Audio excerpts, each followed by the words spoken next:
پہلے بھی عربوں کے ہاتھوں سے نکلا تھا بیت المقدس، یروشلم، عرب واپس نہیں لے سکے تھے۔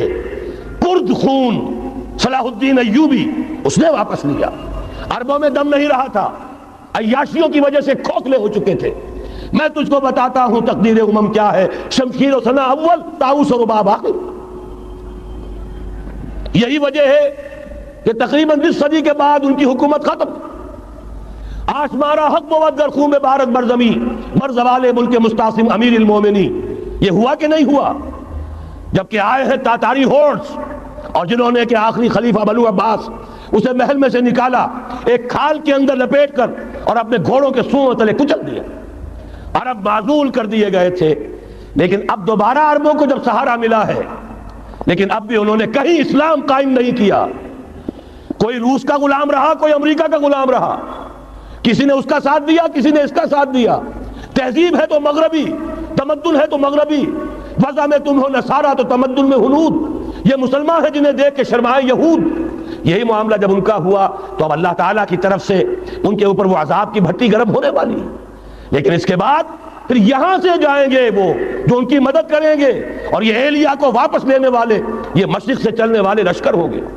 یہ 2 حدیثیں ابھی سن لیجئے، اور تیسری حدیث یہ ہے، حضور نے فرمایا، یہ سنن نسائی کی روایت ہے، قال رسول اللہ صلی اللہ علیہ وسلم عصابتان من امتی احوزهم اللہ من النار احرزهم اللہ من النار۔ میری امت کے 2 لشکر ایسے ہوں گے جنہیں اللہ نے آگ سے نجات دے دی ہے، پہلے ہی سے ڈکلیئرڈ ہے۔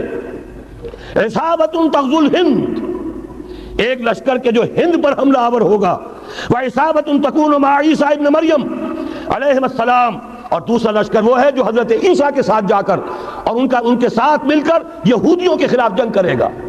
میں اس حدیث کا جو مطلب سمجھتا ہوں واللہ عالم، یہ اسی علاقے میں جب انقلاب آ جائے گا، یہ علاقہ خراسان اور پاکستان، جب یہاں نظام خلافت قائم ہوگا، یہاں سے اسلام کی توسیع ہوگی، اور یہاں سے جانب مشرق ہند اور جانب مغرب یہ جو یہودیوں کا سیلاب آ رہا ہے، ان دونوں کا مقابلہ کرنے کے لیے انشاءاللہ العزیز، ورنہ یہ عصابتان جو ہے ایک حدیث میں جمع کرنے کی کوئی اور حکمت ہو نہیں سکتی، ورنہ تو ہندوستان پہ کئی لشکر آئے ہیں، لیکن یہ کہ در حقیقت اسی وقت جبکہ عالم عرب میں وہ بھٹی دہکے گی، اسی وقت یہاں انقلاب آ چکا ہوگا۔ ایک طرف یہاں سے مدد کے لیے لشکر جائیں گے کہ جو مسلمان عرب جو ہے ان کی مدد کریں گے، حضرت مہدی کے جھنڈے تلے لڑیں گے، حضرت مہدی کی حکومت کو مستحکم کریں گے، یؤتون للمہدی۔